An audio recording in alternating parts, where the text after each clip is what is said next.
Houston, we have a problem. The triumph and tragedy of Apollo 13.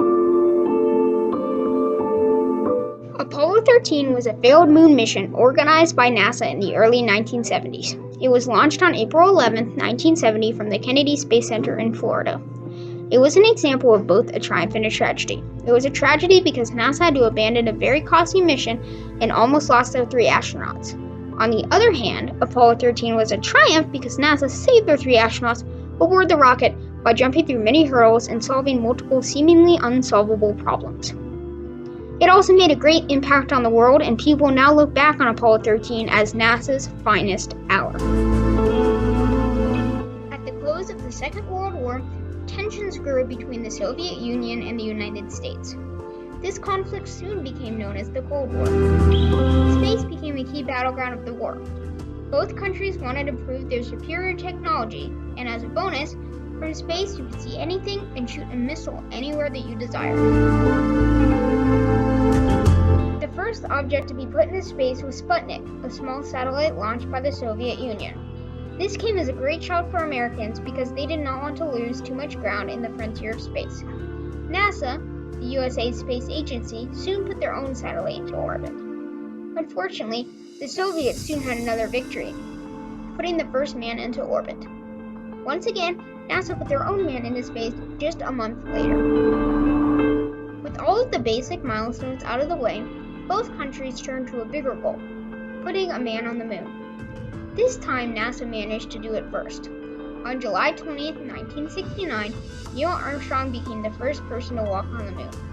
All in all, 6 more moon landings were attempted. This is the story of the third moon mission, Apollo 13. Apollo 13 launched on April 11, 1970 at 13:13 Central Standard Time on Pad 39A at the Kennedy Space Center. The crew launched aboard the Saturn V. The Saturn V was a 3-stage rocket capable of taking men to the moon. The crew on Apollo 13 were Jim Lovell, Jack Swigert, and Fred Haise. Jim Lovell was born on March 25, 1928 in Cleveland, Ohio. He was educated at many different colleges, but some important ones were the University of Wisconsin and the University of Southern California. He worked for the Navy and was a test pilot for 4 years before joining NASA.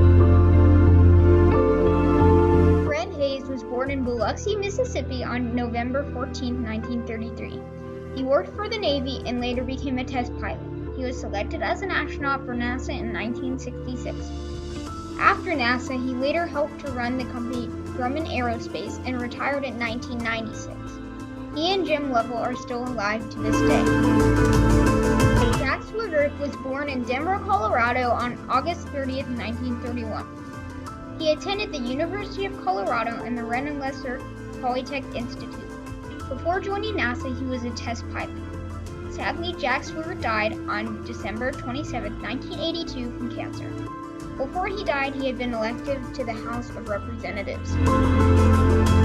The 3 astronauts had different jobs on the mission. Lovell was the commander, Fred Haise was the lunar module pilot, and Swigert was the command module pilot. Until just a few days before launch, Jack Swigert was a backup crew member. When Ken Mattingly was accidentally exposed to the measles, he took over. 17, guidance release, 15, 14, 13, 12, 11, 10, 9, 8. Ignition sequence has started.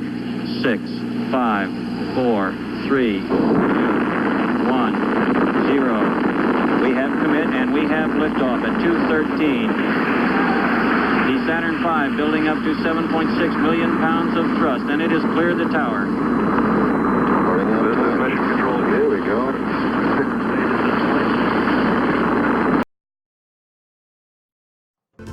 There were no problems with the spaceflight until 5.5 minutes after launch. At this time, the first stage had already completed its burn and fallen away. The second stage engines were burning. Suddenly, the center engine failed. This caused the other engines to have to burn even longer than expected, but Apollo 13 made it into orbit successfully.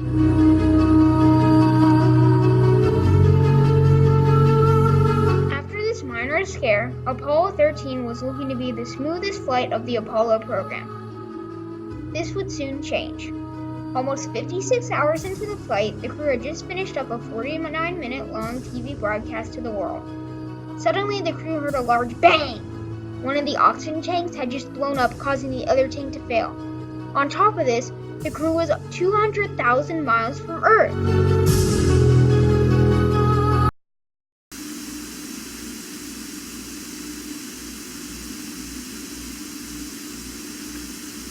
Okay, Houston, we've had a problem here.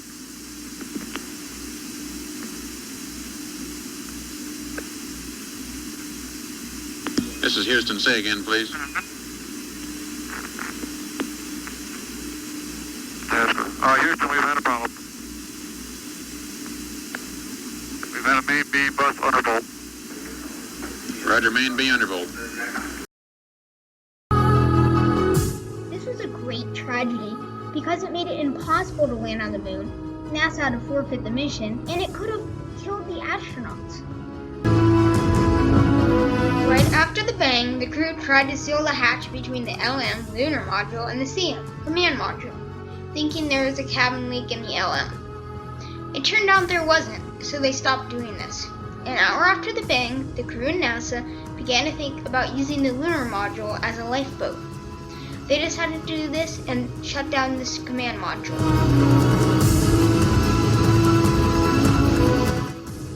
Water was the main worry for their crew on their return to Earth. The crew seemed to be running out of water too fast. The crew would run out of water before returning to Earth. The mechanism could not survive very long in space without water cooling. To fix this, the crew ate and drank less, losing weight in the process. Carbon dioxide was also a main worry for the crew. There was not enough canister to get rid of carbon dioxide in the lunar module. Mission Control came up with a genius idea. They used cardboard, tape, and other household material to connect the CM canisters to the LM holes. The final problem the crew faced on their return to Earth was power. To have enough power to return to Earth, the crew had to shut down all but the vital devices. After solving many problems, it was time for Mission Control to get the astronauts through arguably the most dangerous part of the mission, re-entry. During re-entry, the spacecraft would become very hot. The only thing protecting the spacecraft from the searing heat of re-entry was the heat shield. Once the craft hit the atmosphere, connection to Mission Control would be lost until the crew was through the thicker parts of the atmosphere. After a few minutes of not hearing from the crew, Mission Control began calling to the spacecraft. NASA tried many times before finally getting through to the crew.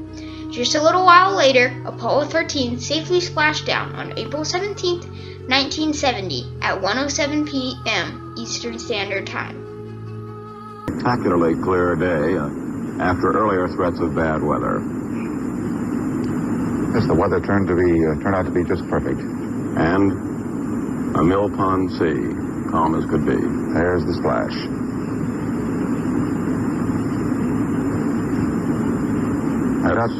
We've never had such a close view of a splashdown before, and of the space capsule after it was down in the A uniquely close view with a live color television camera aboard one of the prime rescue helicopters that brought us in so close we could see the hatch being opened and see the astronauts' faces as they got out.